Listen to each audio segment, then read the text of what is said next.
ते चक्र वाचता कोणालाच येणार नाही, लक्षात ठेवा आणि वागा. आपण आता चाललोय स्पिरिच्युअल आस्पेक्टकडे. आपल्याला सगळ्यांना वाटतं की देवी संकल्पना खोटी आहे खरी आहे. माझं मंडळी असं म्हणणं आहे की त्याच्या नादी कशाला लागतं, त्यांना आपल्याला काय घेता येईल ते बघूया आणि पुढे जाऊया. ओशो बद्दल माझ्या मनात मी वाचन काही केलं नव्हतं, तो पण असं वाटायचं की ओशो म्हणजे आपण जे IQ बातम्या होते त्यानुसार ओशो काही फार चांगली व्यक्ती नाही असं माझं आपलं.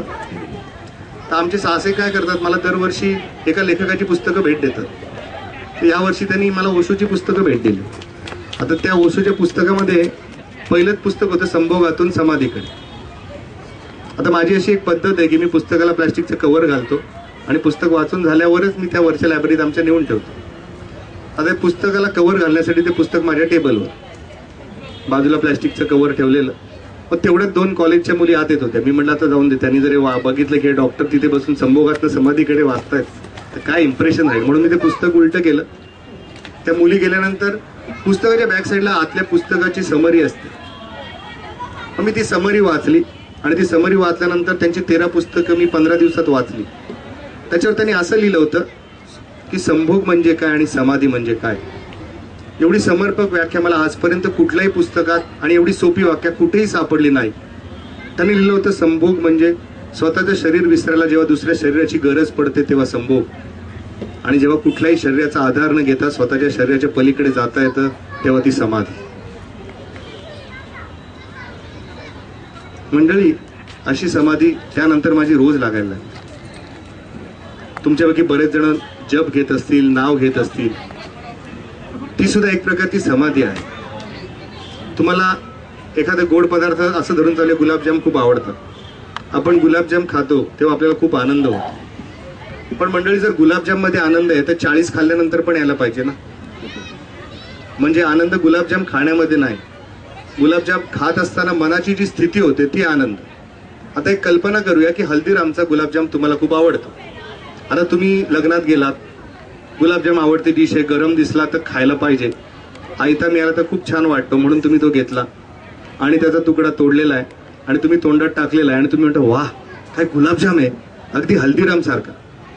मंडळी, त्यावेळी तुमच्या मनामध्ये गुलाबजाम व्यतिरिक्त कुठलाच विचार नव्हता, म्हणून तुमच्या मनाला आनंद वाटला. जेव्हा मन कमीत कमी विषयांवर केंद्रित होतं तेव्हा आनंद वाटतो आणि ती प्रयत्नपूर्वक आणलेली स्थिती म्हणजे समाधी. आजपासून अशी समाधी, म्हणून आपण जपमाळ करतो. जपाला मुद्दामून नियम दिलेत की त्या मण्याला तो ओलांडायचं नाही, म्हणजे आमचं लक्ष फक्त त्या जपमाळेत राहतं. त्यावेळी आपल्याला आजूबाजूचे आवाज इतके कर्कश वाटायला लागतात, कारण इतके वेळा आपलाच आवाज इतका कर्कश असतो की बाकीचे आवाज त्याच्यापुढे फिके पडतात. मग तुम्हाला आनंद ज्याच्यात वाटतो अशा गोष्टी अवश्यच करा. आणि मी तुम्हाला खरंच सांगतो की जर तो देव तुमच्यात पण आहे आणि 24 तास तुम्हाला बघतो तर मला वाटत नाही की तुम्हाला जाऊन देवाची पूजा करायची आवश्यकता आहे. जोपर्यंत असं वाटत नाही तेव्हा हनुमानाचं एक वाक्य लक्षात ठेवा. हनुमान रामाला म्हणतो की जेव्हा मला माहित नाही मी कोण आहे तेव्हा मी तुझी भक्ती करतो, आणि जेव्हा मला माहित असतं मी कोण आहे तेव्हा तू आणि मी एकच असतो. मंडळी, बोलायला तर आपल्याला रात्र कमी पडेल, आपला काही कोजागिरीचा कार्यक्रम नाहीये.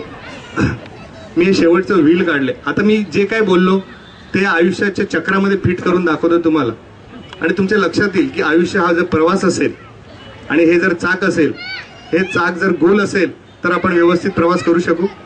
तुम्ही कुठलंही चाक असं वेडवाकडं बघितलेलं नाहीये, तर तुम्ही असा एक गोल काढा आवश्यक. त्याला 12 0 ते 12 आपण घड्याळ करतो ना तसे द्या. त्याला एक सेंटर बिंदू करा, सेंटरला एक पॉइंट करा आणि मग त्रिज्या काढा. ओके, प्रत्येक ठिकाणी, आणि त्या त्रिज्येवर 0 ते 10 आकडे लिहा. 0 ते 10.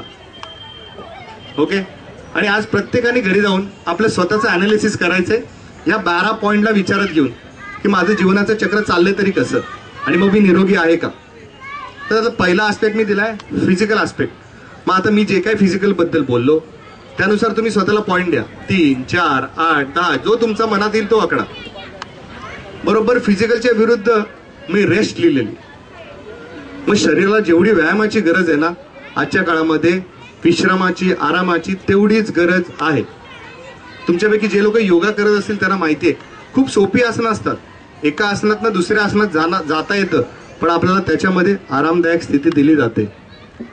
कारण दोन महत्वाच्या गोष्टी करायच्या आधी मध्ये एक आराम आवश्यक आहे. आपलं काय होतं, आपण एक गोष्ट करत असताना पुढची गोष्टीचा विचार करतो, याची पण वाट लावतो आणि त्याची पण वाट लावतो. त्यामुळे विचार करा की फिजिकल आस्पेक्ट कसा आहे तुमचा, 0 ते 10 मार्क द्या. रेस्टचा विचार करा, 0 ते 10 मार्क द्या. त्याच्या पुढे आपण लिहिलं इथे इंटेलेक्च्युअल, म्हणजे तुम्ही तुमचं जे करिअर निवडलेलं आहे, कोण LIC मध्ये असेल, मी डॉक्टर आहे, कोण इंजिनियर असेल, कोण IT मध्ये असेल, तर त्या इंटेलेक्च्युअल मध्ये तुम्ही स्वतःला ग्रेड करा. मिळणारा पगार असेल, करणारा जॉब असेल, त्याच्यामध्ये तुम्ही समाधानी आहात का, 0 ते 10 मार्क द्या स्वतःला.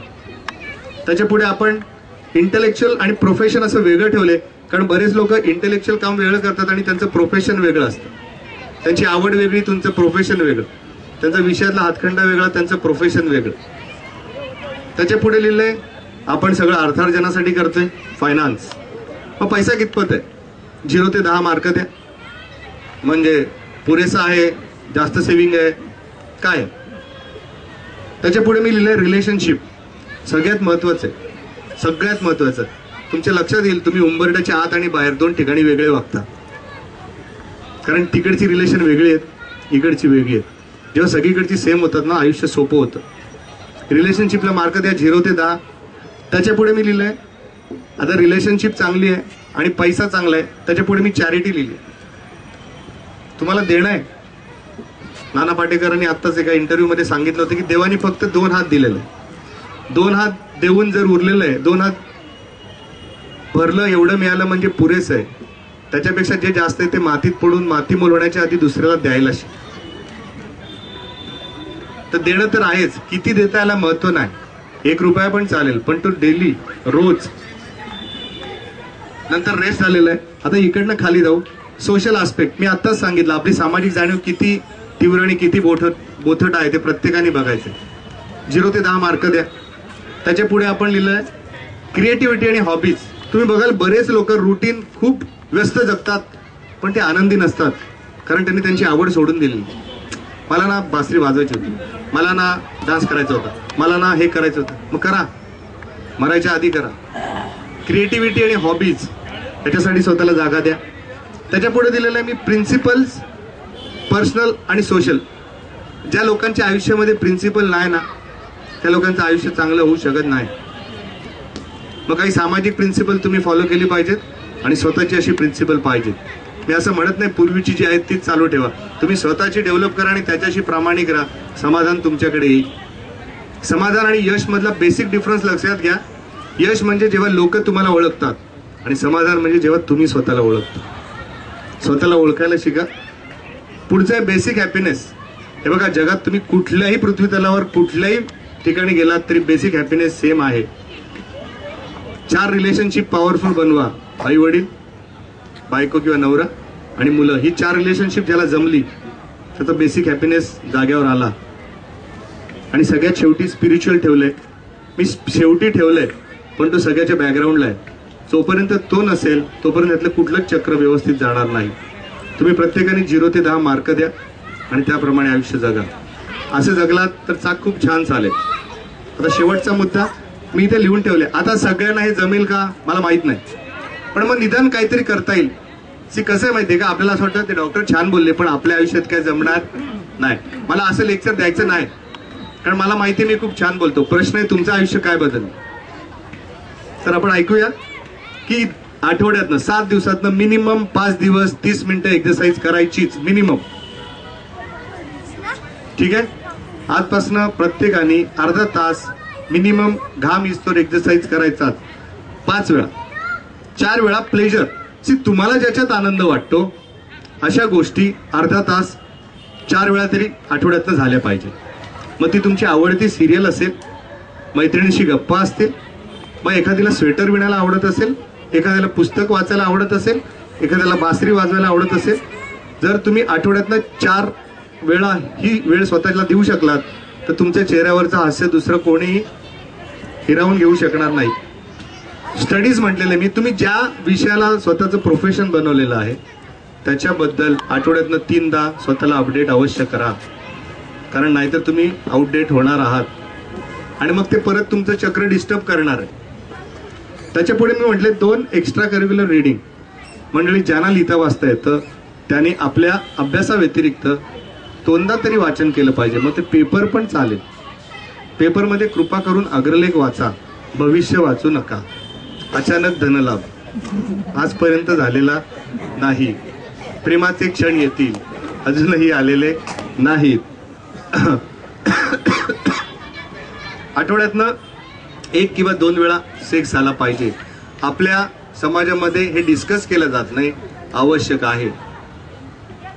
जोपर्यंत तुमचं बेडरूम तुम्हाला सुख देत नाही तोपर्यंत रिलेशनशिपमध्ये मजा येणार नाही.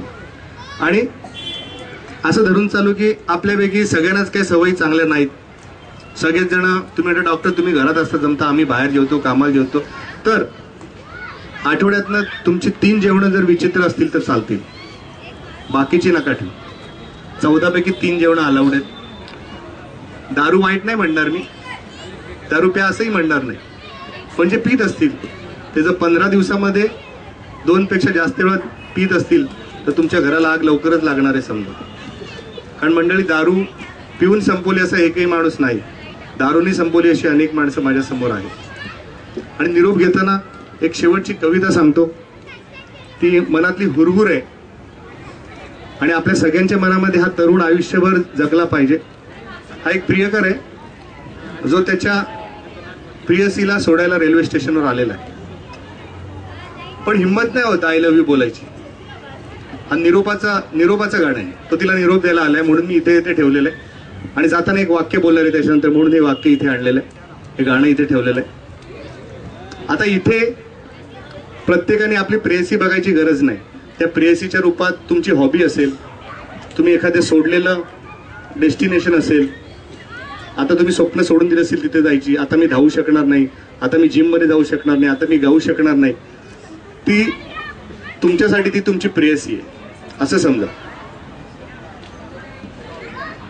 हे पण सलील आणि संदीपचंच गाणं आहे. हे भलते अवघड असते कुणी प्रचंड आवडणारे, डोळ्यांच्या देखत आणि नाहीसे लांब होताना, डोळ्यातील अडवून पाणी हुंदका रोखुनी कंठी, तुम्ही केविलवाणे हसता अन तुम्हास नियती हसते. हे भलते अवघड असते तरी असतो पकडा याचा, हातात रुमाल गुलाबी, चालावर वाऱ्यावर फडकवताना पायाची चालती गाडी. ती खिडकीतून बघणारी अन स्वतःमध्ये रमलेली, गजरा माळावा इतका ती सहज अलविदा म्हणते. हे भलते अवघड असते, हे भलते अवघड असते. तुम्ही म्हणता मनास आता हा तोडा याचा सेतू, इतक्यात म्हणे ती माझ्या कधी गावा येशी का तू. ती सहजच म्हणून जाते मग सहजच हळवी होते, गजऱ्यातील 2 कळ्यान हलकेच ओंजळीत देते. हे भलते अवघड असते, हे भलते अवघड असते. कळते की गेली वेळ ना आता सुटणे गाठ, आपुल्याच मनातील स्वप्ने घेऊन मिटावी मूठ. पण मूठ उघडण्यापूर्वी चल निघूया पाऊल म्हणते, अन पाऊल निघण्यापूर्वी गाडीच अचानक निघते. हे भलते अवघड असते, हे भलते अवघड असते. परतीच्या वाटेवरती गुदमरून जडपायानी, ओठावर शीळ दिवाणी बेफिकीर पण थरथरती. पण क्षण वाढत असते अंतर हे तुमच्या मधले, मित्रांची हसता नाही हे दुःख चरचरत असते. हे भलते अवघड असते. आजच्या कार्यक्रमानंतर कोणीही आपल्या मनातली अव्यक्त गोष्ट व्यक्त झाल्याशिवाय जगातनं जायचं नाही. तो दोस्तों, कभी हंसाएगी जिंदगी, कभी रुलाएगी जिंदगी, हर मोड़ पर नई मुश्किलें खड़ी करेगी जिंदगी, हर मुश्किल का जो हंसकर सामना करे उसके सामने सर झुकाएगी जिंदगी. Thank you.